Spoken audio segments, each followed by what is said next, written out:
বিসমিল্লাহির রহমানির রহিম। প্রিয় ছাত্রছাত্রী বন্ধুরা, তোমরা কেমন আছো? আশা করি সবাই ভালো আছো। আমি মোহাম্মদ লিয়াকত আলী, প্রভাষক ইতিহাস, পাবলিক স্কুল ও কলেজ। আজকে আমি তোমাদেরকে প্রথম পত্রের দ্বিতীয় অধ্যায়ের নিয়ামক আইন ও লর্ড কর্নওয়ালিস সম্পর্কে আলোচনা করব।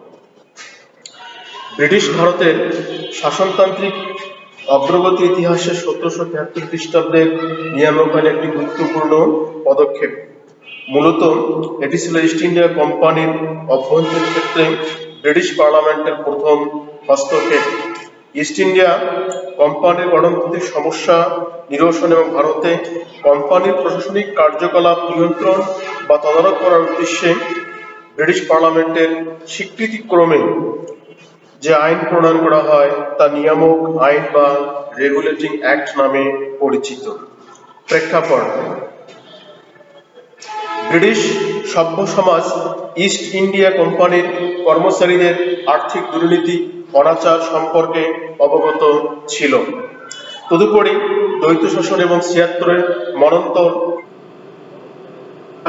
কোম্পানি চরম আর্থিক সংকটে নিপতিত হয়। এ অবস্থায় governor Warren Hastings bank of England এ ঋণ দানের আবেদন করেন। ব্যাংক অস্বীকৃতি জানালে কোম্পানি ব্রিটিশ পার্লামেন্টে 10 লক্ষ পাউন্ড ঋণ আবেদন করেন। সরকার ঋণ মঞ্জুর করার পূর্বে কোম্পানির প্রকৃত অবস্থা জানার জন্য একটি তদন্ত কমিটি গঠন করে। তদন্ত রিপোর্টে দুর্নীতির যে চিত্র পাওয়া যায় তা ছিল ব্রিটিশ জাতির জন্য বিস্ময়কর এবং লজ্জাজনক। কোম্পানির গঠনতন্ত্র উদ্ভূত পরিস্থিতি মোকাবেলা করার জন্য যথেষ্ট নয় বিবেচনা করে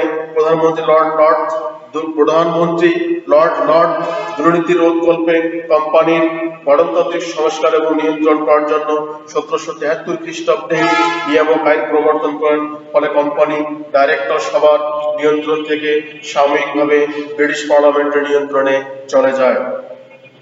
এবারে দেখো নিয়ামক আইনের শর্ত সমূহ। 1. এ আইনে কোম্পানির গঠনতন্ত্রের পরিবর্তন আনা হয়। পূর্বের 500 পাউন্ডের পরিবর্তে ভোটাধিকার দেওয়া হয়। অনূন্য 1000 পাউন্ডের শেয়ার হোল্ডারদের অধিক মূল্যের শেয়ার হোল্ডারগণ একাধিক ভোট দিতে পারবেন। তাদের ভোটে ডাইরেক্টর সভার সদস্যগণ 4 বছরের জন্য নির্বাচিত হবেন। 2.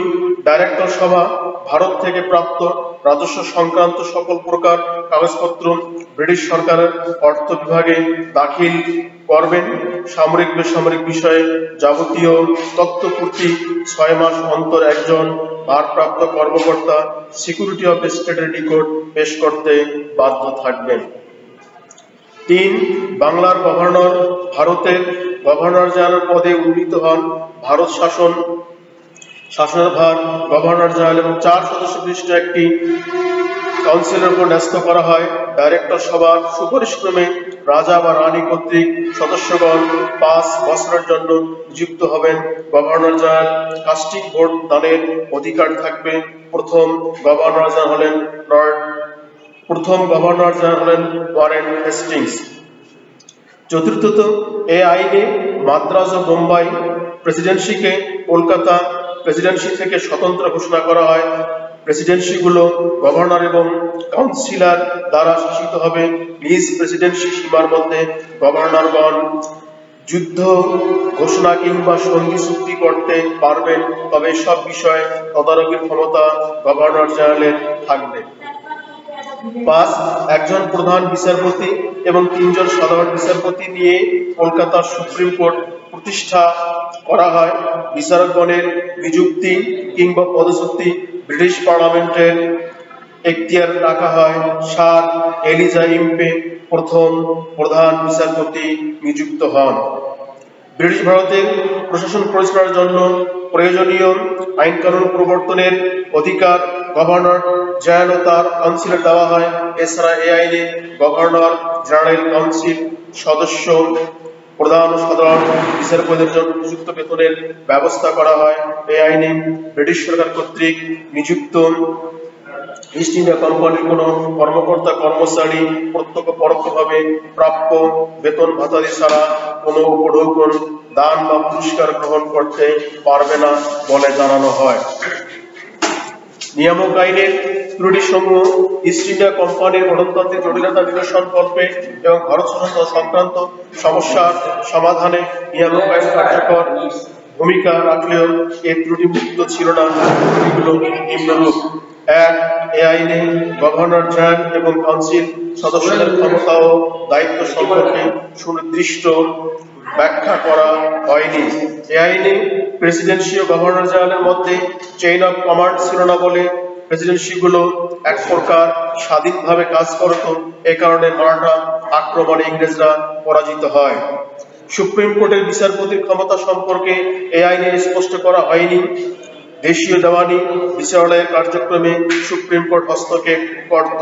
গভর্নর জেনারেল এবং প্রধান বিচারপতির পদমর্যাদা এ আইনে উল্লেখ না থাকায় উভয়ের মধ্যে পারস্পরিক সমঝোতার সমস্যা দেখা দিত। পরিশেষে বলা যায়, এসব ত্রুটি ঊর্ধ্বে 1773 খ্রিস্টাব্দে নিয়ামক আইনের গুরুত্ব অপরিসীম। কারণ এই আইনের দ্বারা ব্রিটিশ ভারতে একটি নতুন প্রশাসনিক ব্যবস্থার ভিত্তি গড়ে ওঠে। বাউটেন রাউজ বলেন, এই আইনের উদ্দেশ্য ছিল মহৎ, কিন্তু এর সৃষ্ট ব্যবস্থা ছিল ত্রুটিপূর্ণ। ত্রুটিগুলো সংশোধনের জন্য 1781 খ্রিস্টাব্দে সনদ আইন বা চার্টার অ্যাক্ট অফ 1781 প্রবর্তন করা হয়।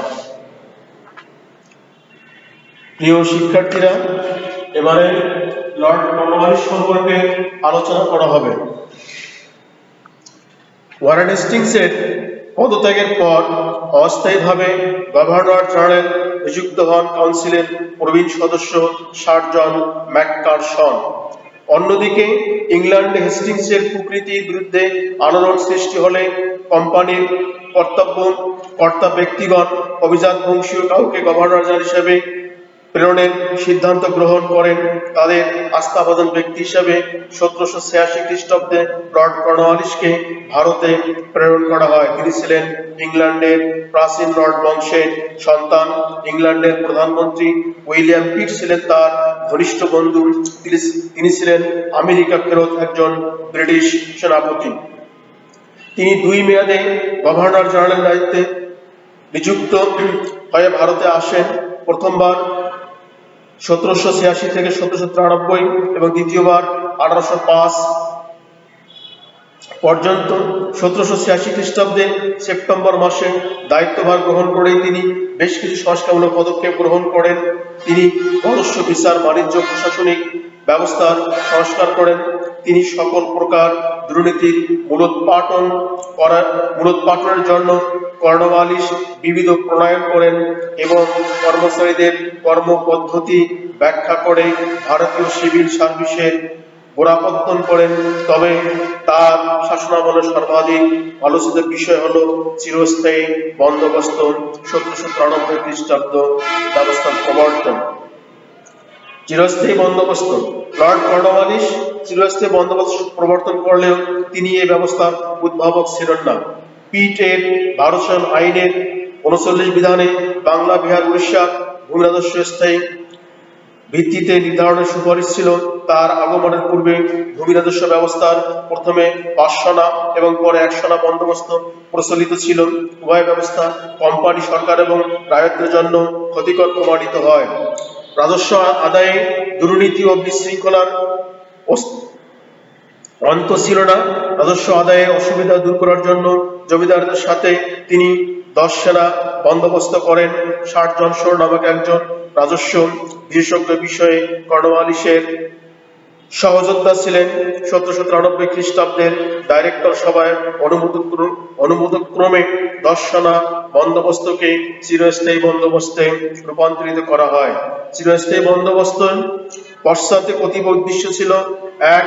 জমিদারগণ নিজ স্বার্থে ভূমিতে পুঁজি বিনিয়োগ করবে, কৃষি অর্থনীতি উন্নত হবে, কৃষক এবং জমিদার উভয়ে লাভবান হবে। 2. ভূমি রাজস্বের পরিমাণ পূর্ব নির্ধারিত হলে সরকারের আয় ব্যয়, হিসাব নিকাশ তথা বাজেট ঘোষণা সহজতর হবে। 3. জমিদার সমাজ সংস্কারের অনুগত। জমিদার সমাজ সরকারের অনুগত থাকবে, তারা হবে দেশে ব্রিটিশ সাম্রাজ্যের রাজনৈতিক ভিত্তি। চিরস্থায়ী বন্দোবস্তের দোষগুণ।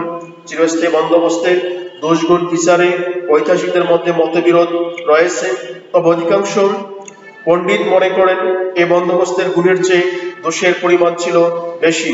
গুণসমূহ: ১. কোম্পানির রাজস্ব আয় নির্দিষ্ট এবং বাজেট ঘোষণা সহজতর হয়। ২. এমন অনেক দৃষ্টান্ত আছে যে বরং পানীয় জলের ব্যবস্থা, গ্রাম্য পাঠশালা কিংবা রাস্তাঘাট নির্মাণে জমিদারগণ অকাতরে অর্থ ব্যয় করতেন। ৩. এই ব্যবস্থার মাধ্যমে এদেশে ব্রিটিশ ভক্ত একটি মধ্যবিত্ত শ্রেণীর উদ্ভব হয়। ৪. কৃষিভূমির পরিমাণ বৃদ্ধি পায়।